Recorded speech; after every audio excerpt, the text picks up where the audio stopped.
Our speaker is Isabelle Surielow from Rutgers University-Camden in United States.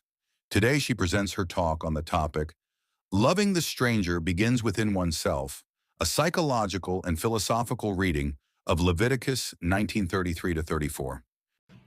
Hi, I'm Isabelle Surielow, and today I'll be presenting Loving the Stranger Begins Within Oneself, a psychological and philosophical reading of Leviticus 19:33-34.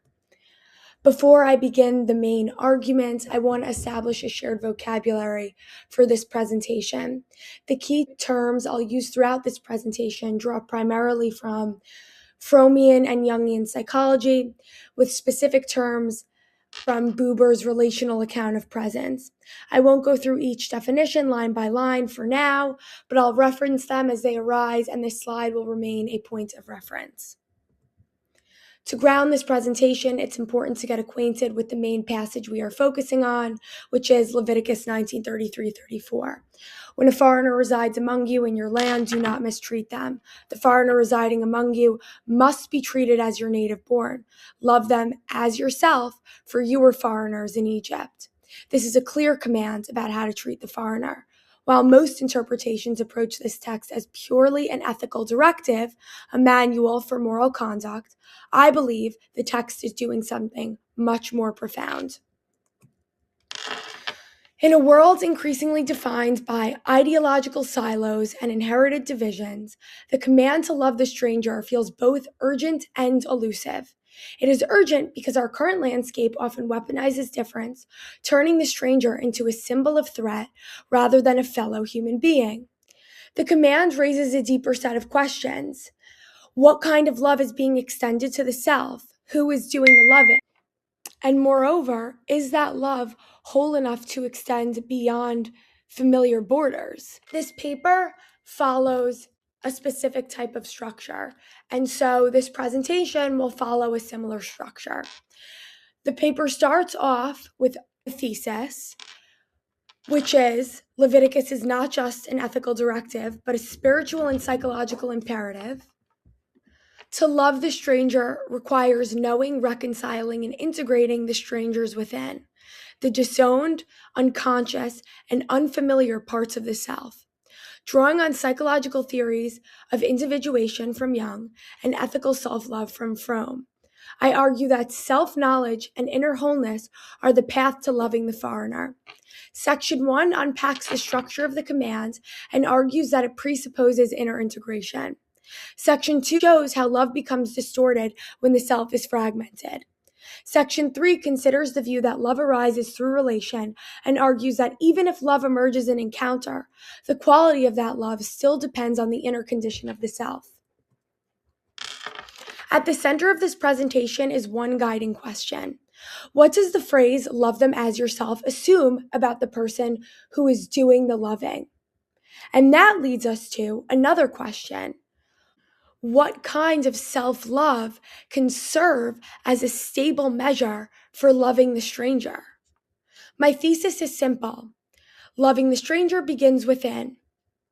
I argue that Leviticus 19:33-34 is not only a directive about outward treatment, it also implies a spiritual and psychological premise.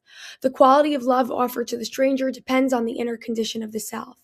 In my terms, the command presupposes a self that is integrated, able to love without distortion, and if the self is divided, if parts of the self are kept outside awareness, love can become distorted. It can shift into projection or into care that looks like loving but functions defensively. So the claim to love the stranger as yourself, the self must be whole enough to serve as a reliable measure. Section 1 focuses on the text is doing structurally. At first glance, it might sound like a reciprocity rule. Treat others as you want to be treated, something like that.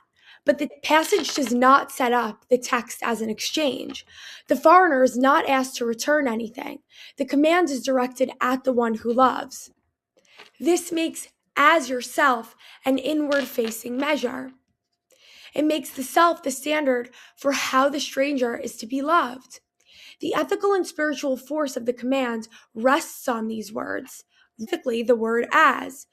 As a term that signals likeness, resemblance, or equivalence can denote manner, cause, or time, the closing phrase, however, for you are foreigners in Egypt, clarifies the context, grounding as in memory and shared vulnerability, grammatically as functions as a simile, a comparison that links the act of loving the foreigner to the condition of the self. In other words, the text is not only telling you what to do, it is implicitly asking something about the quality of love you have available to give. As yourself assumes there is a form of love that can function as a stable measure, something conscious, coherent, and not divided against itself. That is the hinge of the argument. If the self is the measure, then the ethical demand rests on the inner condition.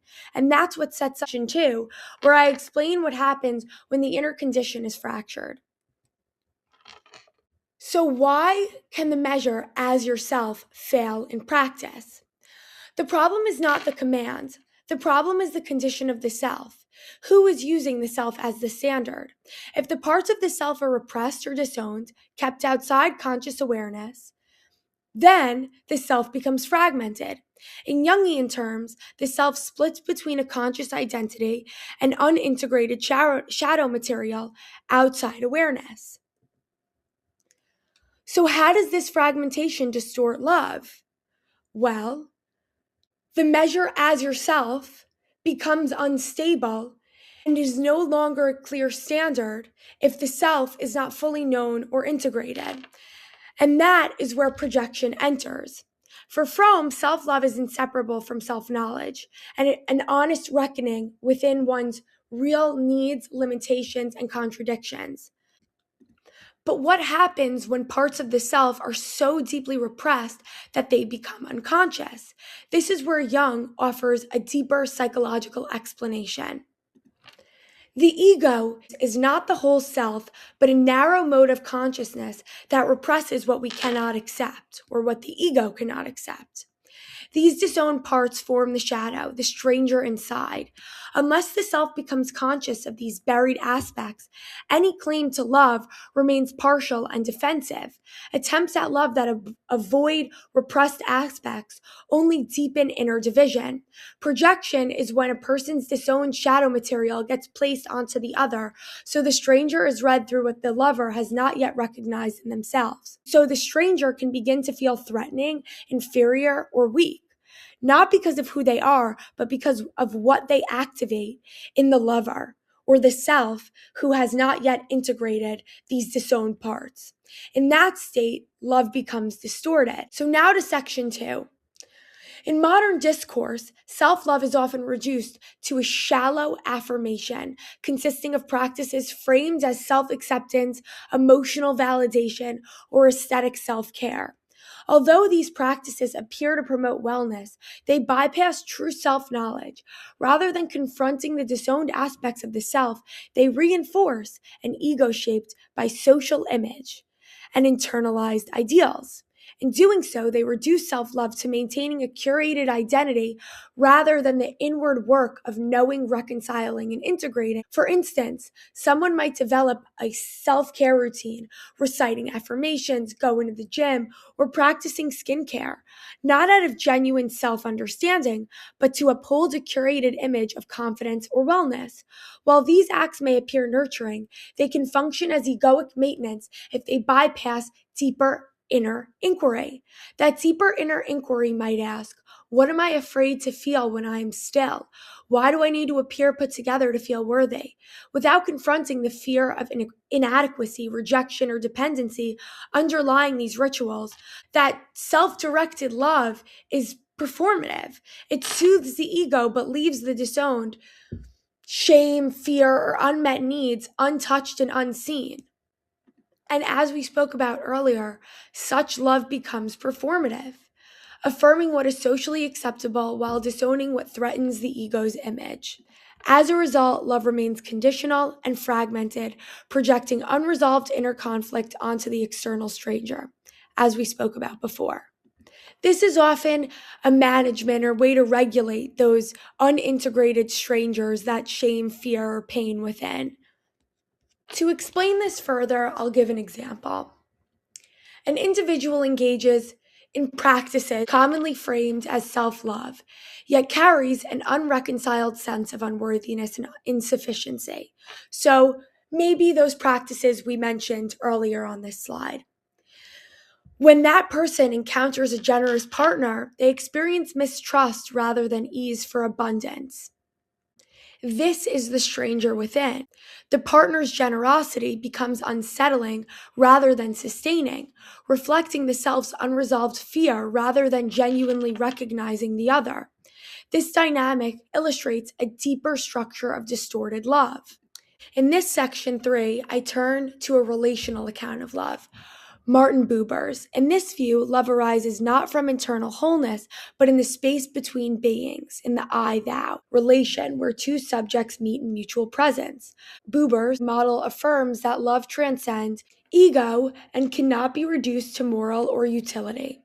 It emphasizes that love is not primarily about actions performed for the other, but about the quality of presence. Similarly, Leviticus 19:33-34 emphasizes how one is with the stranger, not merely what one does for the stranger. It sets the condition of being as yourself, as the foundation of love. While Leviticus ultimately commands love in action, it grounds action in an inner state of being. It resonates with Buber's emphasis on presence, yet it places even greater weight on the self's internal wholeness as the foundation for true relation. My refinement is that presence alone does not guarantee undistorted love. You can have sincere encounter and still have love shaped by what is happening under the surface. If the self is fragmented, if fear, shame, or disowned material remains outside awareness, those unconscious defenses can shape the encounter. That's how projection can enter, even when people believe they are being present.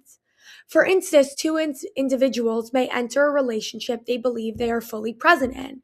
They spend time together, listen attentively, and care for one another. One partner is controlling, the other is indecisive. What initially draws the indecisive partner in is the other's decisiveness. What is unresolved within appears stable in the other. Over time, the relationship becomes strained, and when the indecisive partner asks for space, the controlling partner perceives this as rejection because control has served as a defense against deeper fears of abandonment. Though they both appear engaged, the relationship is silently shaped by unresolved inner dynamics. The encounter is sincere, but the love it generates is filtered through projection, through the self's disowned parts. So it may feel like presence, but it isn't whole. This distortion reveals a limit in Buber's framework. While he beautifully articulates the sacredness of encounter, he remains largely silent on the inner work required to sustain it. In his view, presence is born in relation, not prior to it. Yet without a psychological account of what fragments the self or what blocks encounter, his model leaves us wondering, why can some people meet as I thou and others retreat to I it? This paper contends that the quality of love, regardless of where it arises, depends on the inner condition of the self. Leviticus here is not merely an ethical directive, but a spiritual imperative calling for that reconciliation with the stranger within. The phrase as yourself makes this internal condition the very measure of one's capacity to love. Even if love arises through this encounter, it is distorted unless the self has reckoned with these internal divisions. Therefore, this view refines Buber's model. It not only asks whether one can be present, but whether the self that becomes present is whole enough to meet the other without distortion. Presence may allow I thou to emerge, but a divided self cannot sustain it. Before concluding, you might be wondering what might be possible and what an encounter might look like if the self is fully reconciled. Consider this example. When an individual has fully reconciled the disowned parts of the self, the stranger outside no longer awakens fear or suspicion. Encountering something like generosity, they may feel ease rather than mistrust, recognizing abundance not as a threat, but as a reflection of a possibility they have already claimed inside. Love arises not from compensation or defense, but from genuine recognition, the capacity to meet the other as the other without distortion. To close, I want to pull the argument together into a few takeaways. Leviticus is not merely about relational presence. It demands the inner wholeness necessary to meet the other as the other. It not only calls for outward acts of love, but for inward transformation of the one who loves. The commandment structure, as yourself, presupposes that inner wholeness. Section 2 developed the psychological framework demonstrating that love becomes distorted by fragmentation and projection. And Section 3, examining Buber's relational model, affirms the importance of presence, but argues that presence alone cannot sustain distorted love. Only when the self is reconciled within can it meet the other without fear, distortion, or projection. The commandment reveals that true love for the stranger is not a spontaneous act, but the fruit of an inner work that must be consciously undertaken.